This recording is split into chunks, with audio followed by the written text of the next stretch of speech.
చేశాం. ఒక్కొక్క బుల్లెట్ దేశంలోంచి ఒక్కొక్క హైందవ బుల్లెట్, ఒక్కొక్క స్వాతంత్ర బుల్లెట్ ఎట్లాగా దిగిందో చూడండి. మన చేతిలో అప్పుడు బుల్లెట్లు లేవు, కానీ మనుషులే బుల్లెట్లు దింపేసినట్లాగా వాళ్ళ పైన. యుద్ధం ప్రకటిస్తే తెల్ల దొరల పాయింట్లు, అట్లాగే ఈ నిజాం పాయింట్లు తడిసిపోయినాయి, ఎక్కడివక్కడ తడిసిపోయినాయి. అది మన గొప్పతనం. అట్లాంటి పరిస్థితులకి వెళ్ళి ఈరోజు మన స్వాతంత్రాన్ని తెచ్చుకొని 79 సంవత్సరాలుగా స్వాతంత్రోద్యమ ఊపిరిని పీలుస్తా ఉన్నాం.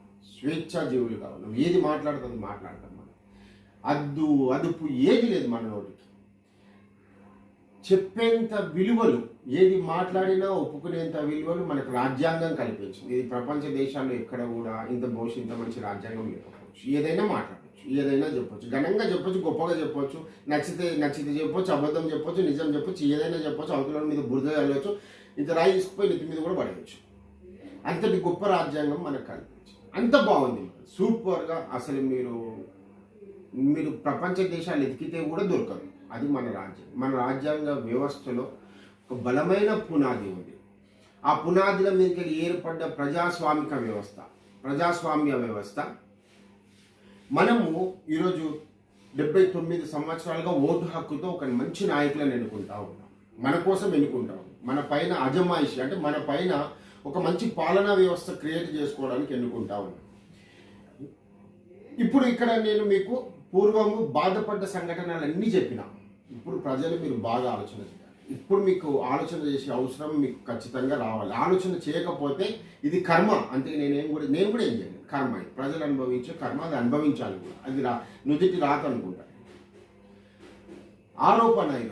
ఆరోపణలు ఎట్లాగా ఉన్నాయి? ఈ నాయకుడు 100 కోట్లు తింటున్నాడు, ఈ నాయకుడు 100 కోట్లు తింటున్నాడు, ఆ నాయకుడికి 1000 కోట్లు ఉన్నాయి, ఆ నాయకుడు 1,00,000 కోట్లు ఉన్నాయి, ఈ నాయకుడు ఇంత పెద్ద స్కామ్ చేసిండు, ఈ నాయకుడు ఇంత పెద్ద స్కామ్ చేసిండు.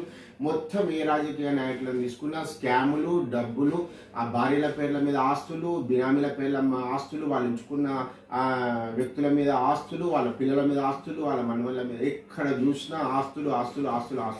భారతదేశాన్ని అంతకు ముందు బ్రిటిష్ వాళ్ళు కొల్లగొడితే ఈ ముస్లింలు పాలన బయట దేశం నుంచి వచ్చిన ముస్లింలు మన దేశ అస్తిత్వ మూలాలని కొల్లగొడితే మన దేశంలో ఉండే మనం ఎన్నుకున్న నాయకులు కూడా మేమేం దేంట్లో తక్కువ లేదు, మేము దేంట్లో తక్కువ కాము అన్నట్టు మన పేద మధ్యతరగతి కుటుంబాల మీద ఎంత కొట్టాలో అంత కొడతా ఉంటారు.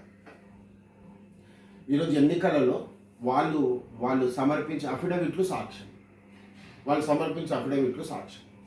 ఎన్నికలకి ముందు వాళ్ళ జీవన విధానం. మనం ఓట్లేసి